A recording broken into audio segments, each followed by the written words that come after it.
Hello everyone, so welcome to today's class. तो आज हम फिर से देखने वाले हैं इंटरव्यू प्रिपरेशन के एक टॉपिक के ऊपर। तो जैसा कि हमने काफ़ी सारा टॉपिक जो है वो सब्जेक्ट लाइन पे कवर कर लिया है, और हमारा जो रेगुलर क्लासेस है उस पे भी हमने ऑलमोस्ट जो हमारा कोर्स स्ट्रक्चर है उसका 90 टू 95% हमने कवर कर लिया है।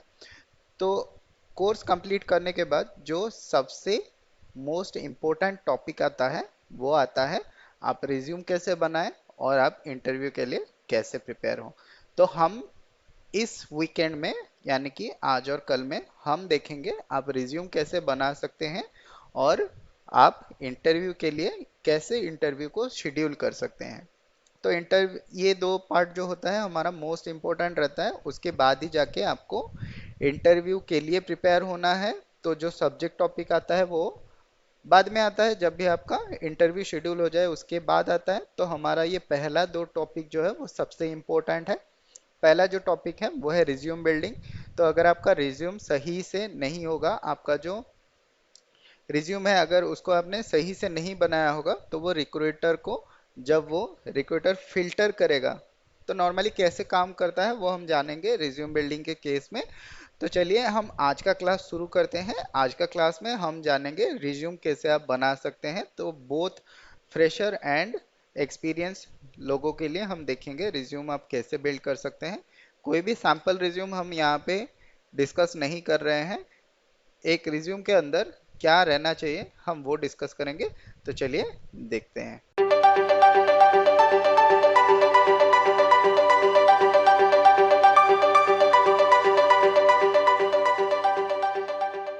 तो आज का जो क्लास है वो है रिज्यूम प्रिपरेशन के ऊपर। तो आपको भी पता होगा रिज्यूम प्रिपेयर करना कितना मुश्किल होता है अगर आपने कॉपी नहीं किया हो। नॉर्मली क्या करते हैं सभी लोग, किसी ना किसी का रिज्यूम उठा लेते हैं, मार्केट में बहुत सारे रिज्यूम अवेलेबल है, वहां से आप क्या करते हो डायरेक्ट रिज्यूम उठा लेते हो, वहां से सिर्फ अपना नाम और एड्रेस चेंज करके आप उसको फॉरवर्ड कर देते हो। तो काफी टाइम में ये क्या होता है, रिज्यूम जब सिमिलर हो जाता है तो लोगों को पता चल जाता है कि सिमिलर रिज्यूम हो गया है, तो वो थोड़ा नेगेटिव इम्पैक्ट करता है। तो रिज्यूम हमेशा यूनिक होना चाहिए, आप चाहे फ्रेशर हो चाहे एक्सपीरियंस हो, कोई भी आप हो, तो आपका जो रिज्यूम है वो स्टैंड आउट करना चाहिए, आपका जो रिज्यूम है वो यूनिक होना चाहिए। जो सब्जेक्ट लाइन है, जो सब्जेक्ट है वो ऑलमोस्ट सिमिलर रहेगा, लेकिन जो राइटिंग होगा और जो सब्जेक्ट लाइन होगा सबके लिए अलग अलग रहना चाहिए, सबके लिए अलग रहेगा। अगर अगर आप खुद से रिज्यूम प्रिपेयर कर रहे हैं तो इसका जरूर ही ध्यान दीजिए। तो रिज्यूम प्रिपरेशन में सबसे पहला चीज जो है, फ्रेशर का रिज्यूम और एक्सपीरियंस का रिज्यूम दो अलग चीज रहता है। आप कभी भी फ्रेशर का रिज्यूम और एक्सपीरियंस का रिज्यूम, अगर आप पहले फ्रेशर में अप्लाई किया हुआ है और अभी आप एक्सपीरियंस के लिए अप्लाई कर रहे हैं, तो आप सिंपली उसी रिज्यूम को एडिट ना करके आप एक नया रिज्यूम बनाए, उसको एक्सपीरियंस लेवल पे बनाएं, एक्सपीरियंस के हिसाब से बनाएं, आप फ्रेशर में नहीं बनाइए। तो अभी हम पहले देख लेते हैं यहाँ पे डिफरेंस क्या है रिज्यूम प्रिपरेशन में फ्रेशर और एक्सपीरियंस कैंडिडेट के लिए। फ्रेशर के लिए कौन सा पार्ट रहना चाहिए आपके रिज्यूम में, और एक्सपीरियंस लोगों के लिए कौन सा पार्ट रहना चाहिए। ये हमेशा ही ध्यान रखिए, आप जब भी रिज्यूम प्रिपेयर कर रहे हैं ये हमेशा ही ध्यान पे रखिए। तो सबसे पहला जो पॉइंट आएगा फ्रेशर के रिज्यूम में, तो पहले हम फ्रेशर के रिज्यूम देख लेते हैं, उसके बाद हम देखेंगे एक्सपीरियंस के रिज्यूम में। तो फ्रेशर के रिज्यूम में सबसे पहला जो पॉइंट आता है वो है ऑब्जेक्टिव। आपने देखा होगा सारे बंदे जो होते हैं, फ्रेशर हो या फिर एक्सपीरियंस हो, सारे लोग क्या करते हैं, पहले जो आपका रिज्यूम का पहले दो लाइन चार लाइन जो होता है उसको लोग क्या करते हैं कैरियर ऑब्जेक्टिव डाल देते हैं। I want to work for this and this, my career objective is this. सारे लोग ऐसे ही कुछ ऑब्जेक्टिव वहां पे डाल देते हैं। तो कैरियर ऑब्जेक्टिव जो होता है वो फ्रेशर रिज्यूम के लिए ज़रूरत होता है, क्योंकि आपका कैरियर का वो स्टार्टिंग पॉइंट है। आपको अपना कैरियर का जो प्रोस्पेक्टिव है, आपका जो एम है, जो आपका लक्ष्य है, वो आपको रिज्यूम में दिखाना है कि मेरा ये जो मेरा एम जो है, मुझे कहाँ तक जाना है और मुझे क्या अपने कैरियर में हासिल करना है, वो आपको ऑब्जेक्टिव में डालना होता है। तो ये फ्रेशर के लिए ज़रूरी है। अगर आप एक्सपीरियंस हो, आपको ऑब्जेक्टिव की कोई भी रिक्वायरमेंट नहीं है। आप ऑलरेडी एक्सपीरियंस हो, ऑलरेडी आप काम कर रहे हो, आप जो फील्ड में काम कर रहे हो आपको उसी फील्ड में आगे जाना है, तो आपको कोई भी ऑब्जेक्टिव लिखने की ज़रूरत नहीं है। तो ये पहला चीज़ आप ध्यान रखें, अगर आप एक्सपीरियंस प्रोफाइल में डाल रहे हैं कभी भी कैरियर ऑब्जेक्टिव नहीं रहना चाहिए, क्योंकि कैरियर ऑब्जेक्टिव आपको कोई भी बेनिफिट नहीं देने वाला है।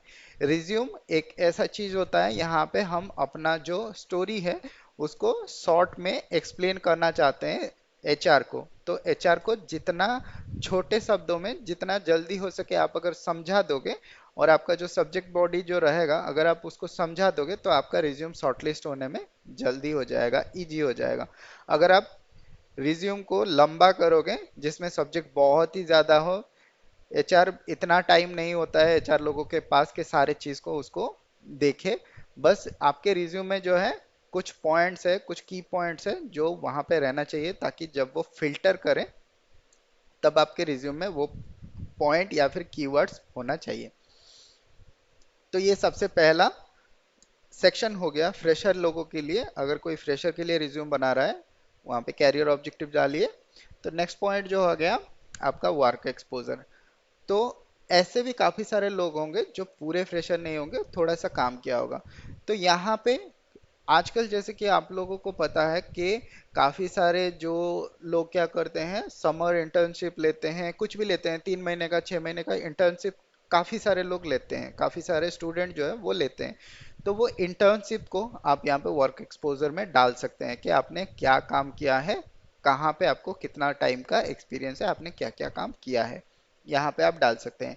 अगर आप 6 से 8 महीने के लिए भी एक्सपीरियंस है तब भी अपना वर्क एक्सपोजर जो है वो आप डालिए कि मैंने इस कंपनी में इतना टाइम के लिए ये वर्क एंड रेस्पॉन्सिबिलिटी जो है मैंने निभाया है, ये आप जरूर डालिए। नेक्स्ट जो नेक्स्ट जो सेक्शन है, अगर आप एसएपी के लिए डाल रहे हैं तो आप एसएपी का नॉलेज वहां पे डाल दीजिए। तो एसएपी का क्या क्या नॉलेज है आपको, आपने कौन सा सपोज आपने कौन सा टॉपिक कवर किया है, और आपको कौन सा टॉपिक के ऊपर जानकारी है, ये सारा चीज आप वहां पे डालिए। तो जब हम रिज्यूम राइटिंग के ऊपर जाएंगे तब हम जानेंगे कि एसएपी नॉलेज में आप क्या क्या डाल सकते हैं और क्या क्या नहीं डाल सकते हैं, और आपको डालने के टाइम में क्या देखना चाहिए। क्योंकि आपका जो रिज्यूम है, एक तो आपका जो प्रोफाइल शॉर्टलिस्ट होता है वो रिज्यूम के ऊपर से होता है, और ये जो रिज्यूम होता है ये आपके इंटरव्यूअर के पास भी जाता है। तो इंटरव्यूअर जो भी क्वेश्चन पूछेगा वो आपके रिज्यूम के ऊपर पूछेगा। तो आपको हमेशा से ध्यान देना है, आपको रिज्यूम में सिर्फ वही चीजें लिखना है जिसके बारे में आपको पता हो, नहीं तो सबसे पहला रिजेक्शन वहीं से आता है। तो नेक्स्ट जो पॉइंट होगा, नेक्स्ट पॉइंट होगा एजुकेशन, क्योंकि फ्रेशर रिज्यूम के लिए और कुछ पॉइंट नहीं है। एसएपी का आपका जो नॉलेज है वो आपने डाल दिया, फिर उसके बाद आपका एजुकेशन पॉइंट आता है। तो एजुकेशन में आपने जो वाला एजुकेशन कंप्लीट किया हुआ है उसको रिवर्स ऑर्डर में आपको डालना है, यानी कि जो लेटेस्ट वाला होगा उसको सबसे पहले डालना है, उसके बाद वाला जो आपका प्रीवियस वाला होगा उसके हिसाब से आपको डालना है। तो एजुकेशन ऐसे ही डालना है, हाईएस्ट एजुकेशन फर्स्ट डालना है, उसके बाद का एजुकेशन उसके नीचे डालना है, ऐसे आपको टेबल फॉर्म में या तो फिर आपको लाइन वाइज बुलेट वाइज आपको लिखना है। तो इसके बाद जो आता है वो आता है पर्सनल डिटेल्स। यहाँ पे आपको क्या करना है, अपना एड्रेस देना है, अपना कोई भी आपका आपका पर्सनल डिटेल्स है, जैसे आपका अगर हॉबी डालना है आप वो डाल सकते हैं, आपका जो सपोज एड्रेस डालना है तो एड्रेस भी डाल सकते हैं, लेकिन सबसे अच्छा होता है अगर आपको अपना एड्रेस डालना है या फिर आपका कम्युनिकेशन डिटेल्स अगर डालना है तो आप हेडर लेवल पे डालिए। हम वो देख लेंगे जब हम रिज्यूम बनाएंगे, उस टाइम में देख लेंगे कि आपको कैसे बनाना है।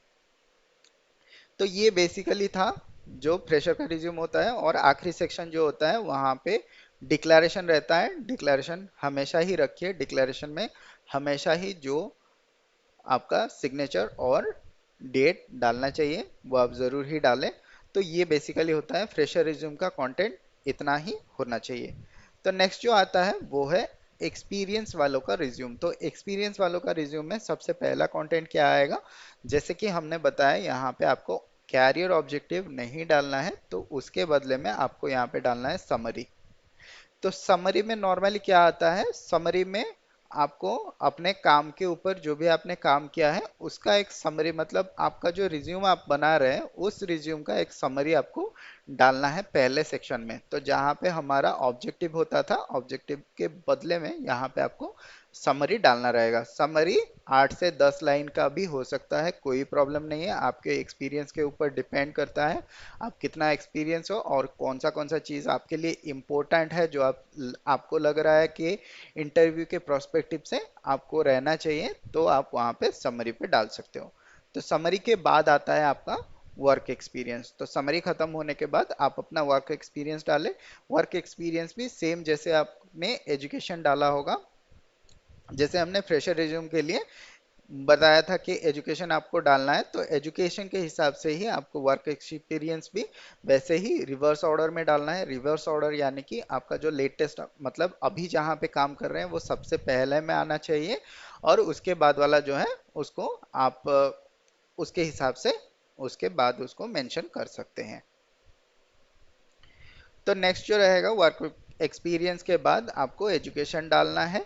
तो एजुकेशन में आप वैसे ही जो आपका लेटेस्ट एजुकेशन है, जो आपका हाईएस्ट क्वालिफिकेशन है उसको पहले डालें, उसके बाद में आपका जितना भी सारा एजुकेशन है उसको आप डाल सकते हैं। तो नेक्स्ट जो आपका रहेगा सेक्शन वो रहेगा पर्सनल डिटेल्स के ऊपर। तो पर्सनल डिटेल्स में आप अपना, जैसे आपका एड्रेस हो गया या फिर कुछ भी हो गया, आप पर्सनल डिटेल्स अगर हॉबी डालना चाहते हैं तो डाल सकते हैं। हालांकि उतना कोई मार्क नहीं करता है अभी कि आपका हॉबी क्या है, क्योंकि हॉबी से किसी को कोई फर्क नहीं पड़ता है। तो ये आपके हिसाब से पर्सनल डिटेल्स आप वहाँ पे डाल सकते हैं। तो पर्सनल डिटेल्स के बाद आपका आता है डिक्लेरेशन सेक्शन। डिक्लेरेशन जरूर ही भरिए। तो अभी चलिए देखते हैं हम रिज्यूम पे कैसे ये सारा जो चीज़ है इसको कैसे लिख सकते हैं। तो यहाँ पे सपोज हम एक सैम्पल रिज्यूम फ्रेशर के लिए ले रहे हैं। यहाँ पे आप देख सकते हैं, यहाँ पे एक हेडर होता है। तो ये हेडर पे आप क्या कर सकते हैं, हेडर पे अपना नाम और अपना फ़ोन नंबर, और अगर आपका एड्रेस है तो यहाँ पे आप एड्रेस डाल सकते हैं। जैसे कि अगर मैं यहाँ पे लिखूं,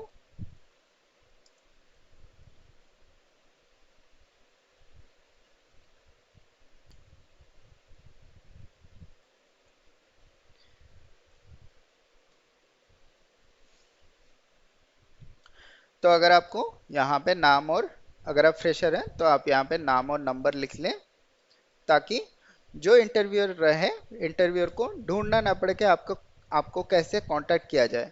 सिमिलरली आप यहाँ पे क्या कर सकते हैं, सिमिलरली आप यहाँ पे अपना ईमेल एड्रेस भी दे सकते हैं। तो यहाँ पे आप अपना कोई भी ईमेल एड्रेस, कोई भी आपका ईमेल एड्रेस दे सकते हैं, और उसके साथ अगर आप चाहें तो यहाँ पे आप अपना एड्रेस भी यहाँ पे दे सकते हैं। अगर आपको एड्रेस भी लिखना है तो आप यहाँ पे एड्रेस भी लिख सकते हैं। वो अच्छा रहता है कि आपका यहाँ पे नेम एंड टेलीफोन नंबर रह गया, और यहाँ पे आपका ईमेल आईडी एंड आपका एड्रेस रह गया। एड्रेस फील्ड इतना ज़्यादा मायने नहीं रखता है।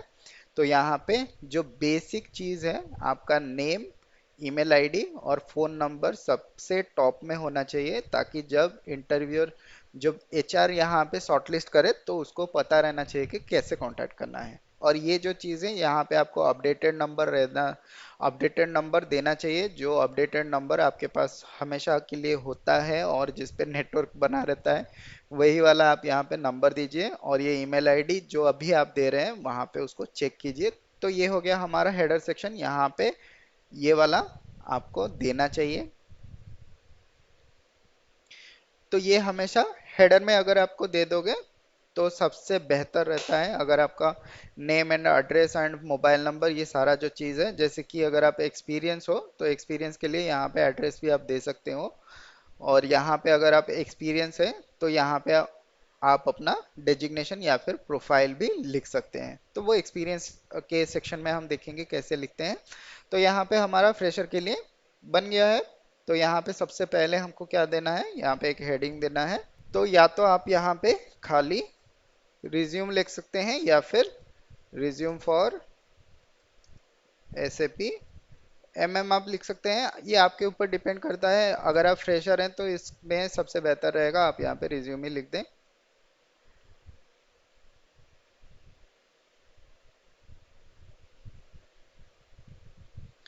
तो रिज्यूम लिखने के बाद हमारा कौन सा टॉपिक था?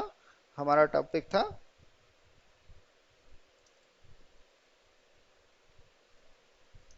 Career objective. तो यहाँ पे आपको सबसे पहला जो चीज़ देखना है वो ये है कि आपका जो फॉन्ट साइज है और आपका जो यहाँ पे फॉन्ट्स है वो सारे रेगुलर होना चाहिए। ऐसा नहीं है कि आपने आधा रिज्यूम में कैलिबरी वाला यूज़ किया है और आधा रिज्यूम में एरियल वाला यूज़ किया है, तो ऐसा ना करें। जो भी ले रहे हैं एक ही आप ले एक ही टाइप का आप ले लीजिए। यहाँ पे सपोज हेडिंग के लिए आप अगर 14 लेना चाहते हैं तो ले सकते हैं। तो यहाँ पे अगर आप हेडिंग के लिए 14 ले रहे हैं तो आपका जो सब्जेक्ट लाइन रहेगा वो आपको 11 या 12 में आप मेंटेन कर सकते हैं। तो यहाँ पे सपोज हम 14 में ले लेते हैं, कैरियर ऑब्जेक्टिव यहाँ पे लिख देते हैं। तो कैरियर ऑब्जेक्टिव में आपको जो भी डालना है आप डाल सकते हो। आपका जो एम है, suppose I want to build a career in IT industry और I want to build a career in SAP in this and this, आप कुछ भी यहाँ पे मेंशन कर सकते हैं। आपको काफ़ी सारा सैम्पल रिज्यूम जो है वो मिल जाएगा। तो यहाँ पे जब हम जाएंगे, जब हम कल के क्लास में जाएंगे तो वहाँ पे देखेंगे आपको सैम्पल रिज्यूम कहाँ से मिल जाएगा, आप कहाँ से रिज्यूम बना सकते हैं, क्या बना सकते हैं, वो सारा हम देखेंगे कल के क्लास में। तो आज हम बस रिज्यूम के ऊपर फोकस कर रहे हैं, रिज्यूम में आपको क्या लिखना है। तो आपको यहाँ पे कैरियर ऑब्जेक्टिव में क्या डालना है, आपको अपना जो एम है, जो आपका कैरियर प्रोस्पेक्टिव है, वो आपको यहाँ पे डालना है कि I want to make a career in SAP और I want to make a career in IT IT industry. आपको कुछ भी यहाँ पे डालना है आप यहाँ पे डाल सकते हैं। ये कहीं से कॉपी होना नहीं चाहिए। आप सैम्पल रिज्यूम देखिए, सैम्पल रिज्यूम में कैरियर ऑब्जेक्टिव क्या है वहाँ पे देखिए, उसके हिसाब से आप अपना यहाँ पे कैरियर ऑब्जेक्टिव खुद से लिखिए। थोड़ा सा इधर उधर का मॉडिफिकेशन कर सकते हैं, मॉडिफिकेशन करके यहाँ पे लिखे, सीधा सीधा कॉपी करके ना लिखे। क्योंकि कॉपी करके लिखने में एक प्रॉब्लम होता है, आपको क्या लिखा है अपने रिज्यूम में पता नहीं रहता है। फिर जब इंटरव्यूअर आपको रिज्यूम के अंदर से ही कोई क्वेश्चन पूछ लेता है तो फिर आप बोलते हो कि हमें नहीं पता ये चीज़, तो वो चीज़ बहुत गलत हो जाता है।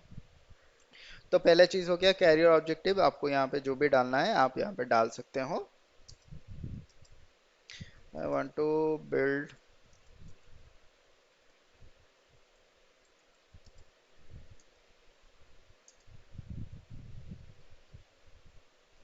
मैं ये वाला लिख के छोड़ रहा हूँ, आपको बाकी जो लिखना है आप यहाँ पे लिख सकते हो। तो नेक्स्ट सेक्शन जो था वो था वर्क। तो नेक्स्ट सेक्शन जो था वो था वर्क एक्सपोजर। तो यहाँ पे, तो यहाँ पे जैसे कि हमारा जो हेडिंग है वो बोल्ड में होना चाहिए और जो सब्जेक्ट लाइन या फिर बॉडी रहेगा उसको हम नॉर्मल लेटर में लिख सकते हैं। और यहाँ पे लेटर साइज जो है इसको थोड़ा सा छोटा कर देते हैं, 2 पॉइंट छोटा कर दीजिए, आपको सही रहेगा।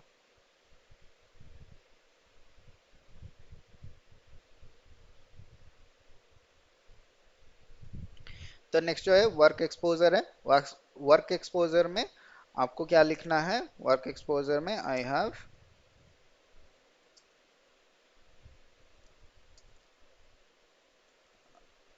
Worked in dot dot dot दे रहा हूँ, जो भी आपको यहाँ पे लिखना है, worked in this company from कौन से टाइम से कौन से टाइम के लिए आपने काम किया है, एंड आई हैव फॉलोइंग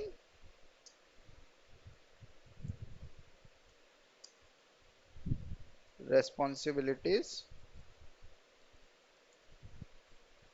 तो यहाँ पे आपको क्या करना है, रेस्पॉन्सिबिलिटी जो है आपको यहाँ पे बुलेट देके, यहाँ पे जैसे बुलेट आप दे सकते हैं तो बुलेट करके यहाँ पे क्या आपका रेस्पॉन्सिबिलिटी था वो आप लिख सकते हैं। तो वर्क रेस्पॉन्सिबिलिटी के बाद हमारा क्या आता है, वर्क रेस्पॉन्सिबिलिटी के बाद आपका आता है एसएपी का नॉलेज।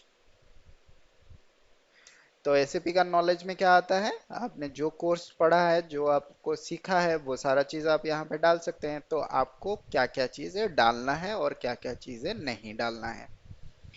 तो नॉर्मली अगर आप फ्रेशर हैं तो आपको बहुत सारे कम चीज़ें डालना पड़ता है।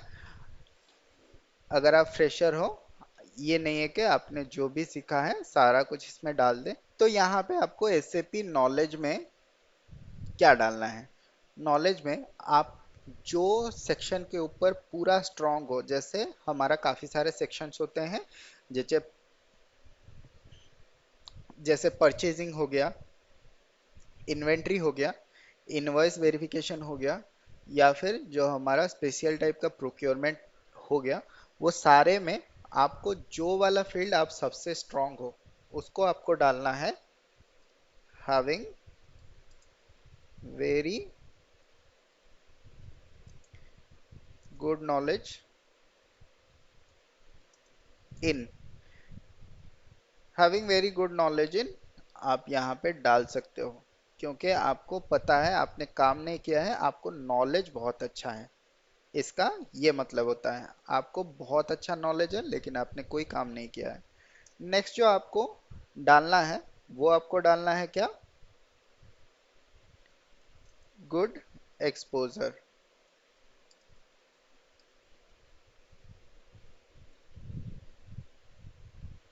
या फिर गुड नॉलेज। फ्रेशर के लिए गुड नॉलेज सही रहता है। तो आप यहाँ पे गुड नॉलेज या फिर I am having some knowledge on, आपको जो जो भी टॉपिक थोड़ा सा कम आता है, जैसे कि आपको मटेरियल मास्टर बहुत अच्छे से आता है, वेंडर मास्टर थोड़ा कम आता है, तो आप क्या कर सकते हैं, मटेरियल मास्टर में लिख सकते हैं आई am having very good knowledge in material master configuration, I am having good knowledge on vendor master configuration. Okay, तो आपको ऐसा वाला लिख सकते हैं।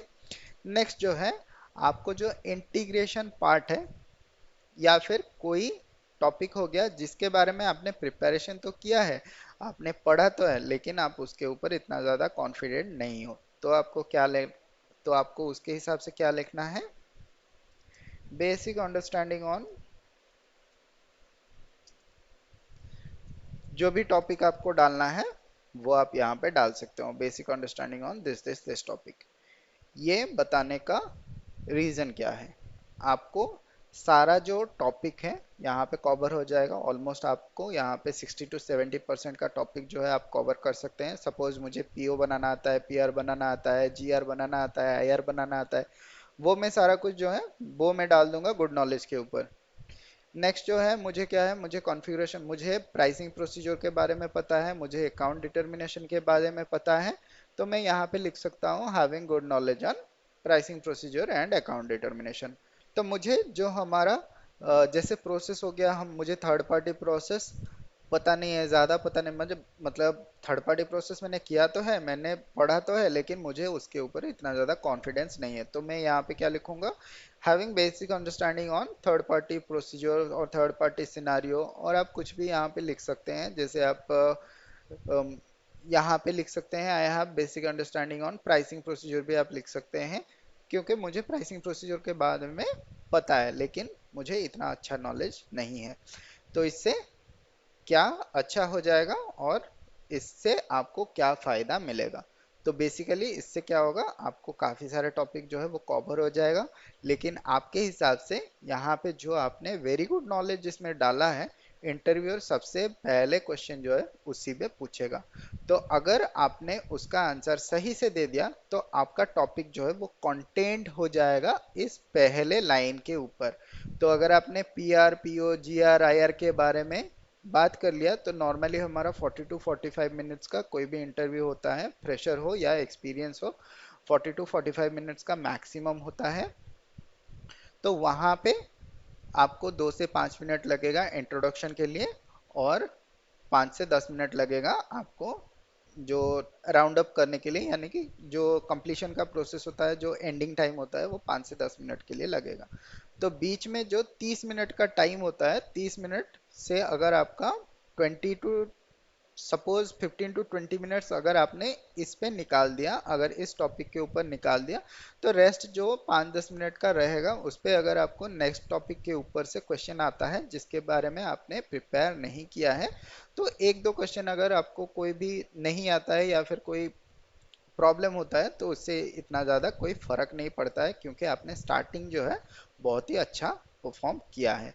तो यहाँ से ये एक बेनिफिट आपको मिल जाएगा इंटरव्यूअर के पॉइंट ऑफ व्यू से। दूसरा पॉइंट क्या होता है, अगर आपने यहाँ पे सारे टॉपिक जैसे आपने पीआर डाला, पीओ डाला, जीआर डाला, फिर प्राइसिंग प्रोसीजर डाला, फिर अकाउंटिंग डिटर्मिनेशन डाला, तो ये बेसिकली कुछ पॉइंट्स होते हैं, की पॉइंट्स होते हैं। तो जब भी एचआर क्या करेगा, प्रोफाइल शॉर्टलिस्ट करने के लिए ट्राई करेगा, जैसे कि नौकरी हो गया या फिर तो कोई भी प्लेटफॉर्म हो जहाँ पे आप अपना रिज्यूम अपलोड कर सकते हो और जहाँ पे एचआर आपका प्रोफाइल शॉर्टलिस्ट कर सकता है, वो क्या करेगा, वो नॉर्मली जाके वहाँ से कीवर्ड सर्च करते हैं। कैसा कीवर्ड, कि हमको एक प्रोफाइल चाहिए जो पीआरपीओ में एक्सपर्ट है, तो वो जो सर्च करेंगे वो क्या करेंगे, पीआर सर्च करेंगे, पीओ सर्च करेंगे, या फिर प्राइसिंग प्रोसीजर सर्च करेंगे, या फिर जो आपका रहेगा अकाउंटिंग डिटर्मिनेशन हो गया, या फिर ऑर्गेनाइजेशन स्ट्रक्चर हो गया, जो आप डालेंगे उसके हिसाब से यहाँ पे नॉर्मली वो लोग सर्च करते हैं। तो अगर आपका रिज्यूम में ये सारा जो बुलेट पॉइंट या फिर ये जो की पॉइंट अगर आपके रिज्यूम में है, तो आपका रिज्यूम जो है शॉर्टलिस्ट हो जाएगा। तो इसका ये बेनिफिट है, आपको यहाँ पे डालना चाहिए। तो यहाँ पे अगर आप डायरेक्टली डाल देते हो I have good knowledge in all the things, तो इंटरव्यूअर पहले से कंफ्यूज हो जाएगा कि आपको क्या पूछना है, और वो कहीं से भी पूछ सकता है। तो फिर अगर उसने ऐसा एक टॉपिक ले लिया जिसके ऊपर आप कॉन्फिडेंट नहीं हो, तो फिर आपका इंटरव्यूअर खराब जा सकता है। तो ये है बेसिक जो आपको डालना है आपके एसएपी के नॉलेज के ऊपर। तो नेक्स्ट जो है, तो नेक्स्ट जो था हमारा क्या था, एजुकेशन था। एजुकेशन कैसे डालना है आपको पता है, एजुकेशन यहाँ पे आप डाल सकते हैं। ये इंपॉर्टेंट नहीं है, मोस्ट इंपॉर्टेंट जो था वो ये वाला पार्ट था, वर्क एक्सपोजर एंड एसएपी का नॉलेज आपको कैसे डालना है ताकि आपका प्रोफाइल शॉर्टलिस्ट हो जाए।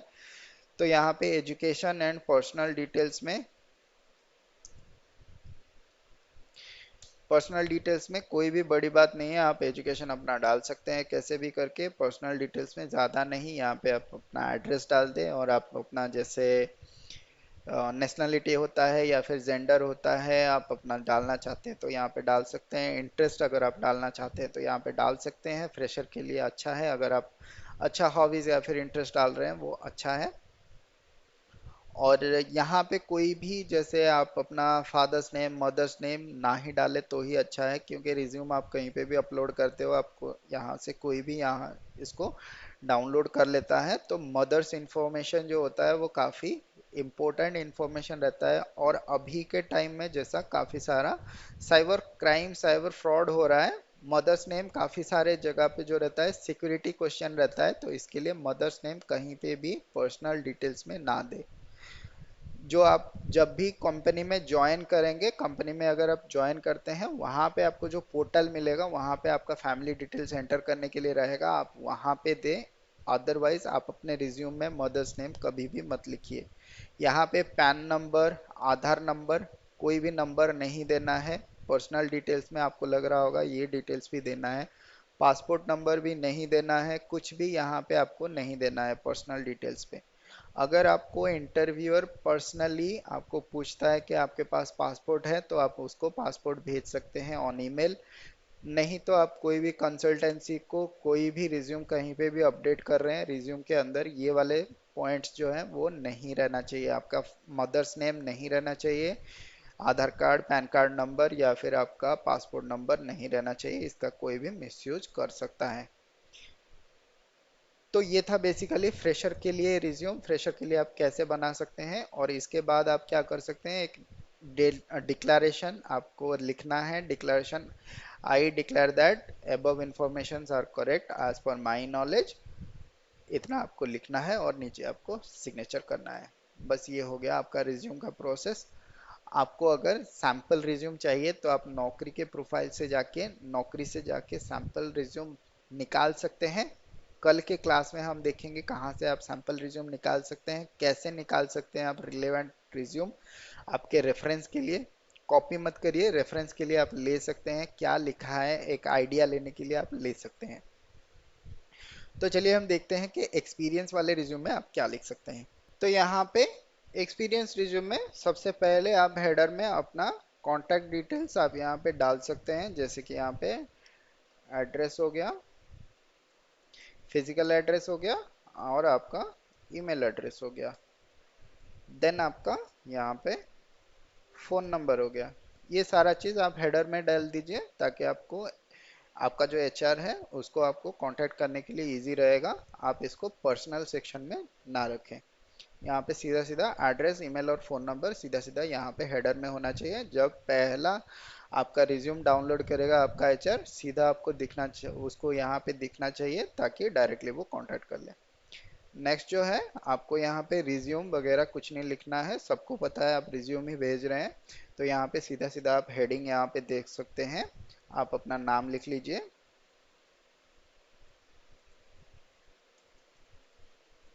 यहाँ पे आप अपना नाम लिख लीजिए और आप अपना प्रोफाइल लिख लीजिए।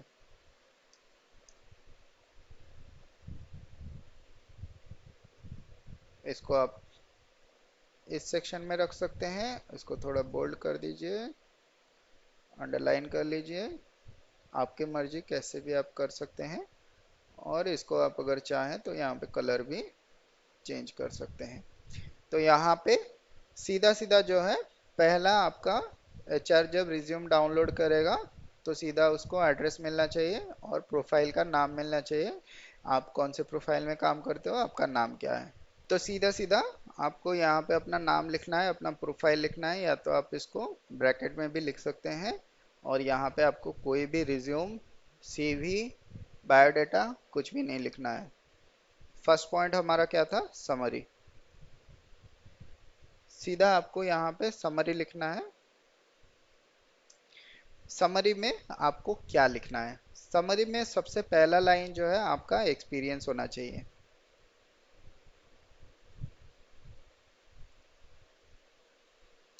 एक्सपीरियंस आपको यहाँ पे लिखना चाहिए कि कितना साल का आपको एक्सपीरियंस है, आपने कौन से प्रोफाइल में काम किया है। तो यहाँ पे सपोज आप लिख सकते हैं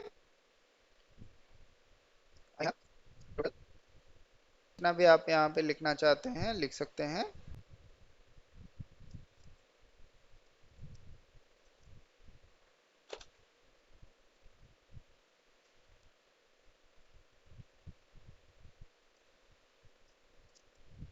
आप यहाँ पे लिख सकते हैं आपका टोटल ईयर्स ऑफ एक्सपीरियंस, कौन से मॉड्यूल पे आपका एक्सपीरियंस है। हम यहाँ पे स्पेसिफिकली एसएपी के ऊपर बात कर रहे हैं तो यहाँ पे मॉड्यूल आता है। अगर आपका कोई दूसरा भी प्रोफाइल है तो भी आप यहाँ पे मेंशन कर सकते हैं आप कौन से प्रोफाइल में काम कर रहे हैं और करंटली कौन से कंपनी के साथ आप काम कर रहे हैं। पहला लाइन सिंपल एंड क्लियर हो गया, कितना साल का एक्सपीरियंस, कौन से प्रोफाइल में काम कर रहे थे, अभी कहाँ पे काम कर रहे हैं। दूसरा प्रोफाइल, दूसरा जो सेट है, दूसरा जो लाइन है वो आपका होना चाहिए। अगर हम एसएपी के प्रोस्पेक्टिव से बात करें तो आपका वर्क एक्सपीरियंस जो हो गया उसके हिसाब से आपने कितना इम्प्लीमेंटेशन में काम किया है, कितना सपोर्ट प्रोजेक्ट में काम किया है, वो आप यहाँ पे दूसरे लाइन पे लिख सकते हैं। तो आपका यहाँ पे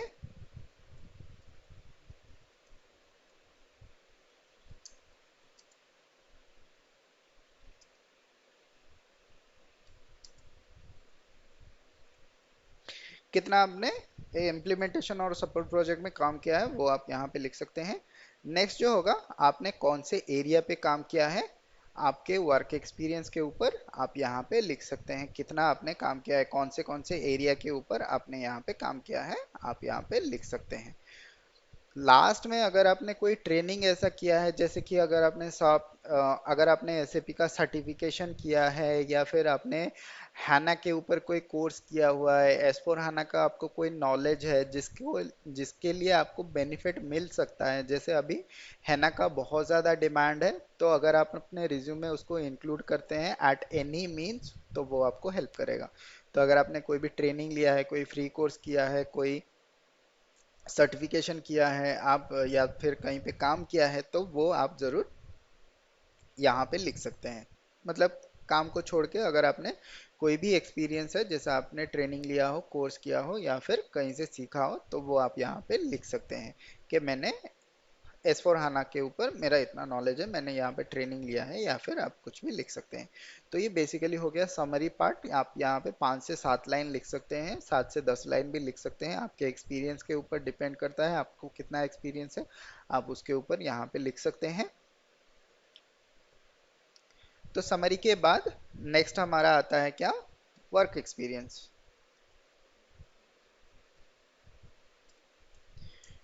वर्क एक्सपीरियंस में आपको क्या लिखना है, सबसे पहले आपको लिखना है अपना कंपनी का नाम, आप कहाँ पे काम कर रहे थे।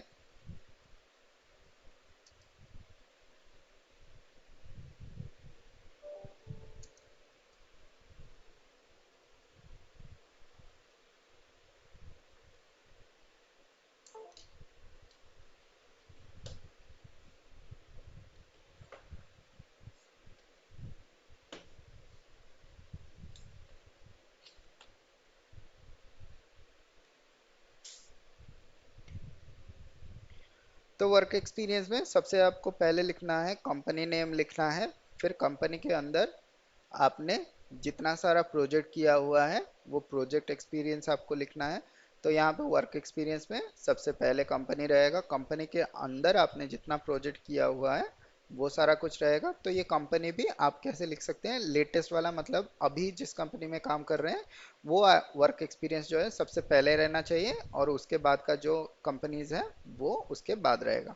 तो यहाँ पे पहले हो गया कंपनी नेम, फिर यहाँ पे हो गया प्रोजेक्ट्स, फिर प्रोजेक्ट के अंदर आपका क्या रहेगा, प्रोजेक्ट के अंदर आपका रहेगा प्रोफाइल, या फिर इसको डेजिग्नेशन भी बोल सकते हैं। प्रोफाइल डेजिग्नेशन कुछ भी आप यहाँ पे लिख सकते हैं। फिर आपने किस मॉड्यूल के ऊपर काम किया है, सपोज हमने SAP MM के ऊपर काम किया है 6 पॉइंट, ERP का जो वर्जन था, ERP का जो वर्जन था वो 6.0 था। तो ये आप मेंशन कर सकते हैं कि आपने इस प्रोफाइल में काम किया है।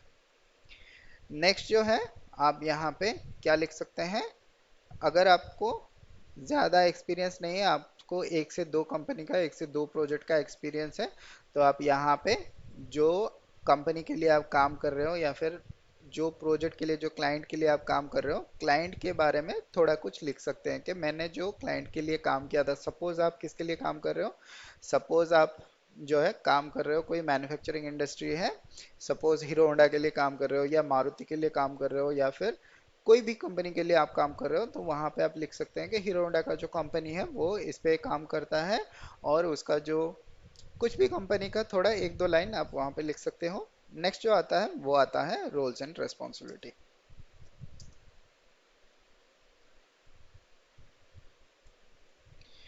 नेक्स्ट आता है रोल्स एंड रिस्पॉन्सिबिलिटी। तो रोल्स एंड रिस्पॉन्सिबिलिटी दोनों, जो आपका इम्प्लीमेंटेशन का प्रोजेक्ट है और जो आपका सपोर्ट का प्रोजेक्ट है, दोनों में अलग अलग होता है, जिसने काम किया है उसको पता है।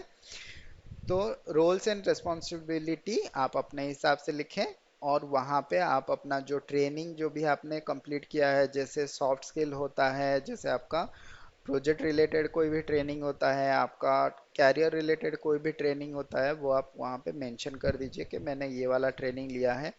अगर आपने कोई भी ट्रेनिंग दिया है, जैसे कि आपने कोई यूज़र एक्सेप्टेंस का, यूज़र एक्सेप्टेंस के लिए आपने यूज़र को ट्रेनिंग दिया है, या फिर आपने कोई भी अपने ऑर्गेनाइजेशन में किसी को KT दिया है, किसी को नॉलेज ट्रांसफ़र किया है, तो आप वो वाला भी लिख सकते हैं कि मैंने इसको ट्रेनिंग दिया था, मैंने ये टॉपिक के ऊपर ट्रेनिंग दिया था, तो वो भी आप मेंशन कर सकते हैं। और सिमिलरली यहाँ पे आता है जैसे हम किस तरह से अपना नॉलेज है उसको रिप्रेजेंट करें। तो नॉलेज रिप्रेजेंट करने के लिए, हमारा काम रिप्रेजेंट करने के लिए रोल्स एंड रिस्पॉन्सिबिलिटी में तीन तरीके का, तीन टाइप का हम यहाँ पे मेंशन कर सकते हैं। सबसे पहला जो आता है वो आता है आपका एक्सपर्टीज।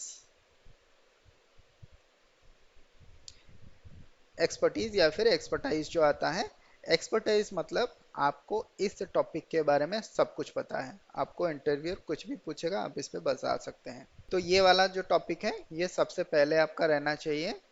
या आप समरी में भी ऐड कर सकते हैं कौन से टॉपिक के ऊपर एक्सपर्टीज है यहाँ पे, या तो आप रोल्स एंड रिस्पॉन्सिबिलिटी सीधा सीधा लिख सकते हैं।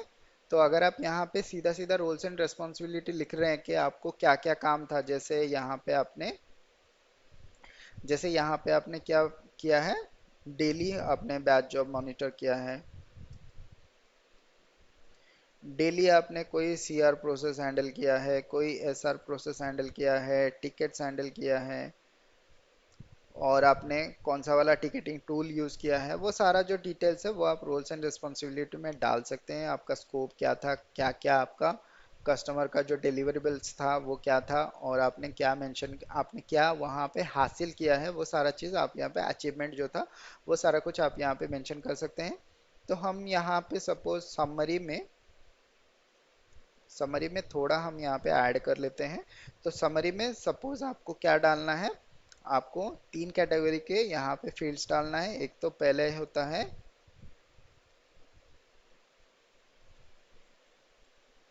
एक्सपर्टाइज, होता है जिसके ऊपर आपने काम किया है और आपको सारे डिटेल्स पता है। जैसे अगर आपने ऑर्गेनाइजेशन स्ट्रक्चर बनाया है और उसके ऊपर कोई भी क्वेश्चन आएगा वो आप आंसर कर सकते हैं, तो ये आप एक्सपर्टीज में डाल दीजिए।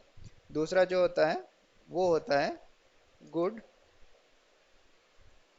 उसके बाद आता है हैंड्स ऑन एक्सपीरियंस। उसके बाद आता है हैंड्स ऑन एक्सपीरियंस। तो हैंड्स ऑन एक्सपीरियंस मतलब ये आपने किया है, इसके बारे में आपको पता है, लेकिन इसका जो लेबल है वो एक्सपर्टीज के नीचे आएगा। हैंड्स ऑन एक्सपीरियंस मतलब आपने किया है, आपको पता है, लेकिन आप इसके ऊपर इतना ज़्यादा कॉन्फिडेंट नहीं हो। लेकिन एक्सपर्टीज का मतलब आपने किया है, आपको पता है, और आप इसके ऊपर कोई भी टॉपिक का क्वेश्चन आएगा आप वो आंसर कर सकते हो। इस पे एक्सपर्टीज आपको रहना चाहिए। तो नेक्स्ट जो आता है हैंड्स ऑन एक्सपीरियंस आता है। उसके बाद जो आता है गुड नॉलेज। नेक्स्ट जो आता है गुड नॉलेज या फिर गुड एक्सपोजर, आप कुछ भी यहाँ पे डाल सकते हैं। तो गुड नॉलेज और बेसिक अंडरस्टैंडिंग आप कुछ भी यहाँ पे डाल सकते हैं। तीसरा लेवल का इतना ज़्यादा फर्क नहीं पड़ता, इतना ज़्यादा मायने नहीं रहता है। तो जैसे कि मैंने ऑलरेडी आपको बताया हुआ है, जो इंटरव्यू होता है वो 40 to 45 मिनट्स का मैक्सिमम रहता है, कोई भी इंटरव्यू हो। तो वहाँ से आपको 20 to 25 मिनट्स मैक्सिमम मिलता है, जो आप अपना जो प्रोफाइल है, जो आप अपना काम करने का एक्सपीरियंस है, जो आप समझाना चाहते हो, आपका जो नॉलेज है वो आप समझाना चाहते हो, 20 से 25 मिनट के लिए मिलेगा। तो 20 से 25 मिनट के लिए अगर आपने जो वाला पॉइंट एक्सपर्टीज में डाला है वो वाला पॉइंट में अगर आप टिका के रख देते हो अपने जो इंटरव्यूअर है उसको अगर टिका के रख देते हो, मैक्सिमम 5 से 7 मिनट मिलेगा और दूसरा टॉपिक के ऊपर आने में। तो नेक्स्ट जो सेक्शन आता है वो आता है आपका एजुकेशन का। एजुकेशन का सिमिलर है, आप यहाँ पे एजुकेशन कुछ भी ले सकते हैं, एजुकेशन कैसे भी डाल सकते हैं, उससे कोई फर्क नहीं पड़ता। तो नेक्स्ट जो सेक्शन आता है वो पर्सनल डिटेल्स के ऊपर आता है। पर्सनल डिटेल्स में आप कुछ भी डाल सकते हैं, पर्सनल डिटेल्स तक कोई भी एंड जो एचआर है वो नहीं पहुंचता है। उससे पहले पहले में अगर सारा डेटा जो है वो मिल जाए, जैसे रिलेवेंट डेटा जो है आपका नाम, आपका कॉन्टैक्ट डिटेल्स जो है वो अगर मिल जाए, तो उससे बाद कोई भी चीज़ फ़र्क नहीं पड़ता है। तो आपका मेन जो चीज़ें हैं वो ये है कि आपको समरी में अच्छे से आपका जो समराइज करना है, आपका जो पूरा रिज्यूम है उसको 8 से 10 लाइन में समराइज करना है। और दूसरा जो है आपका जो एक्सपीरियंस है, जो आपका वर्क एक्सपीरियंस है वो आपको शेयर करना है। ये चीज़ आपको इम्पोर्टेंट रहना है। तो ये था बेसिकली रिज्यूम प्रिपरेशन के ऊपर जो क्लास है, वो रिज्यूम प्रिपरेशन के ऊपर था। तो आई होप आपको काफ़ी सारा चीज़ जानने के लिए मिला होगा। तो यहाँ पे कमेंट में आप बता सकते हैं क्या आपने कोई नया चीज़ सीखा, या फिर आप इस तरीके से क्या रिज्यूम बना रहे थे, क्या अलग तरीके से बना रहे थे, या फिर आपको आपने कौन से तरीके से रिज्यूम बनाया जिसके लिए आपको अच्छे से रिस्पॉन्स आ रहा है। और ज़रूर ही कमेंट सेक्शन में बताइए कि आपको कितना रिस्पॉन्स आ रहा है अपने रिज्यूम के ऊपर, और आप कौन से प्लेटफॉर्म के ऊपर जॉब के लिए ट्राई कर रहे हैं। तो ये सारा चीज़ आप ज़रूर बताइए। हम कल के वीडियो में डिस्कस करेंगे कैसे आप अपने लिए ज़्यादा से ज़्यादा जो आपका इंटरव्यू है वो शॉर्टलिस्ट करा सकते हैं और शेड्यूल करा सकते हैं। तो बेसिकली क्या होता है, एचआर का स्क्रीनिंग प्रोसेस कंप्लीट करना है। तो एचआर का स्क्रीनिंग प्रोसेस कंप्लीट हो जाएगा, सक्सेसफुल हो जाएगा, तभी जाके आपको नेक्स्ट प्रोसेस जैसे कि इंटरव्यू के लिए जाना है। तो वो हम देखेंगे नेक्स्ट क्लास में, कल के क्लास में। तो मिलते हैं फिर अगले क्लास में, तब तक के लिए बाय बाय, जय हिंद एंड टेक केयर।